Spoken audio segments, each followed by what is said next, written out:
যৌবনকালে যদি বিয়েই না করতে পারি, বুড়ো বয়সে বিয়ে করে কি করব? যে আমাকে বিয়ে করবে তাকে আমি অনেক বেশি ভালোবাসবো, এতটাই বেশি ভালোবাসবো সে যেন অন্য কোনো মেয়ের দিকে না তাকাতে পারে।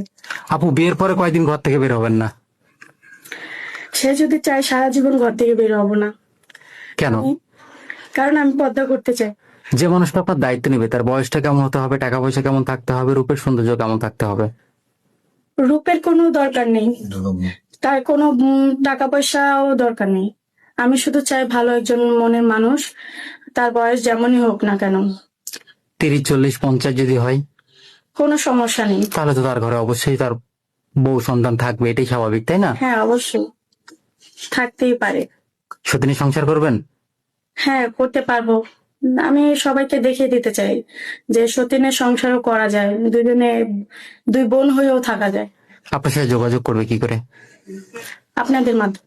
সুপ্রিয় দর্শক, এই মুহূর্তে স্ক্রিনে একটি নাম্বার দেখা যাচ্ছে। নাম্বার ইমো, হোয়াটসঅ্যাপ দুটোই আছে। আপনারা কেউ যদি আখির দায়িত্ব নিতে চান, আখির সাথে কথা বলতে চান, আখির একটা ছবি স্ক্রিনশট করে ইমো বা হোয়াটসঅ্যাপে পাঠিয়ে দিবেন, সাথে ভয়েস করে জানিয়ে দিবেন আপনি কোথা থেকে বলছেন, আমরা যোগাযোগ করিয়ে দেবো। আখি, আপনার বর্তমান বয়স কত? আমার বয়স 23 বছর। আপনার কি এর আগে বিয়ে শাদী হয়েছিল? না, আপনার ফ্যামিলি থেকে কে আছে? আমার মা আছেন শুধু, আমার বাবা অনেক আগে মারা গেছে। ভাই বোন কেউ নাই? বড় একজন বোন